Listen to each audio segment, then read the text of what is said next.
because the Muslim lead role was kidnapping foreign women and cutting off arms and cutting off heads. And yeah, I had faith, but it wasn't enough. I didn't know the name of my Lord, that is Allah. I didn't know exactly how He wanted me to worship Him. It can't be His words because He was an illiterate man and had no knowledge of the previous religions. This was pure revelation.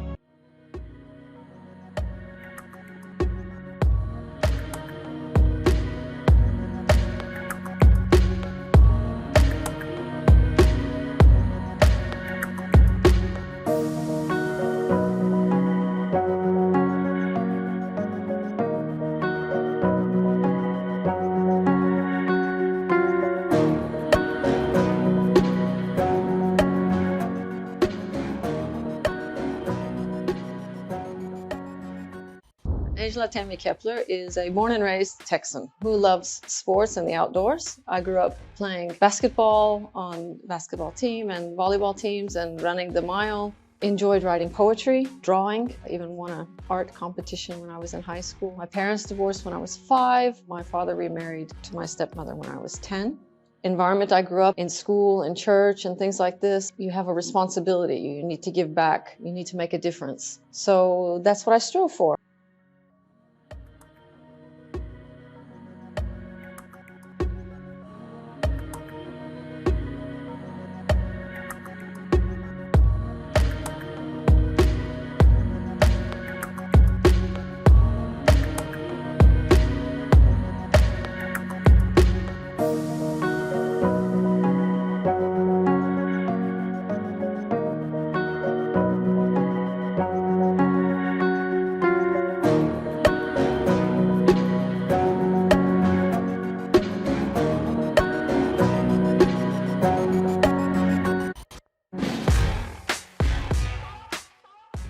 I had always been in a religious environment. When my mother found this church too rigid, she decided not to go anymore. But because I'd been raised in my father's church, there was a very distinct difference. In my father's church, for example, they focused a lot on the first commandment of Prophet Moses, peace be upon him. Yeah, I had faith, but it wasn't enough. I didn't know the name of my Lord, that is Allah. I didn't know exactly how He wanted me to worship Him, but I didn't know it at the time. There were indications of it in my dreams because I was having nightmares. I was not at peace with where I was.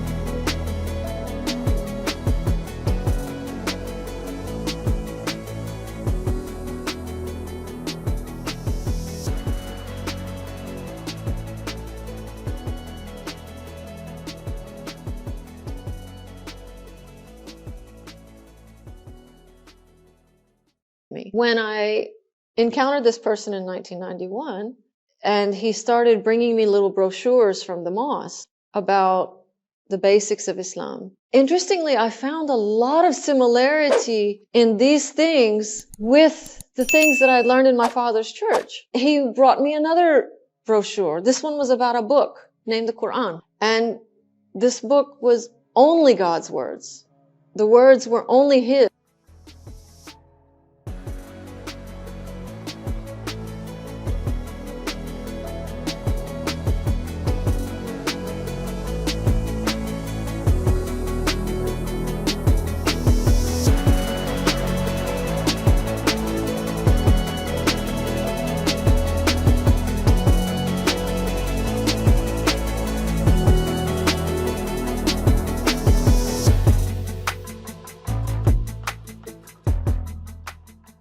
A book that's flawless, a book that's only God's words, and it's promised to be protected till the end of time. Because, by the way, the world's last prophet, Muhammad, peace be upon him, He was the one that received it. It can't be his words because he was an illiterate man and had no knowledge of the previous religions. This was pure revelation, and that inspired me. We're talking about 1991, no internet, almost no access to anything about Islam in English. I was blessed with a tiny book.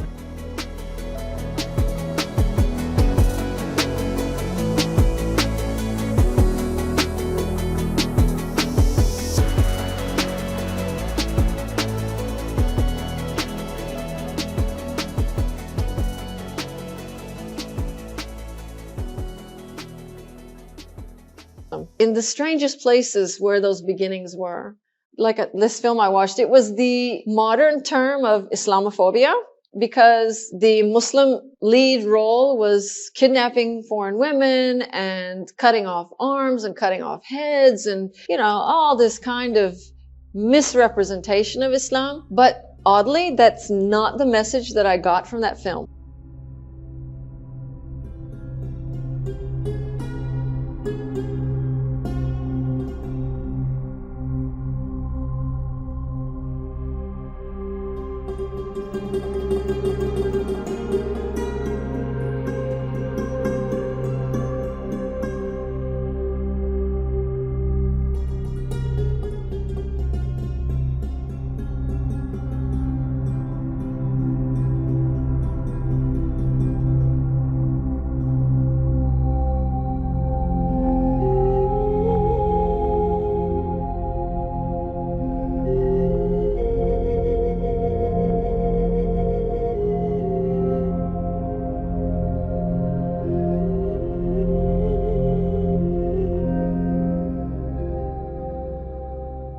Some people were concerned about my safety because they had biases against Islam and tried to protect me. But everything I saw in Islam, even their opposition to it, was actually more motivation to choose it. It made me even more sure of my decision because the opposition that I saw was not based in knowledge.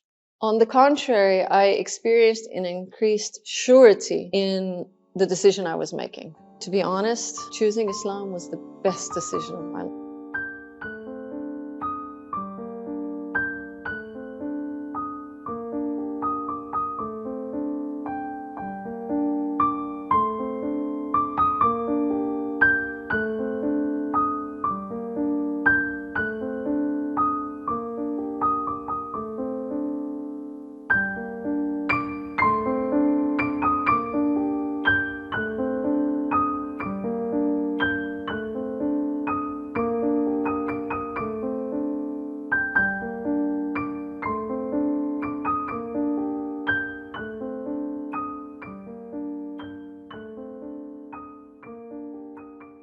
I'm listening and following along in the Quran and beauty of the words. I don't even understand them all. I'm catching a word here and a word there. The thought came to me, these words were revealed to my Prophet here, in this place, near this holy house. I'm looking around and how on earth did I, a Texan, get between an Egyptian and an Algerian? People from so many different parts of the world. And what's connecting us is not some superficial something, it's belief.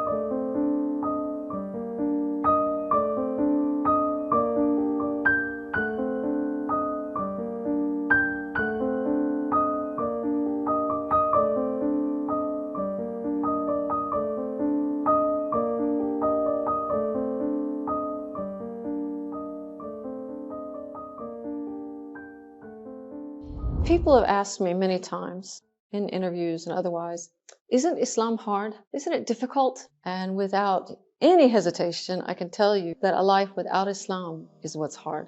Our most merciful Creator has given it to us as a gift, but He hasn't forced us. He says, here it is, it's your choice. The decision is yours. The result is yours. Choose wisely.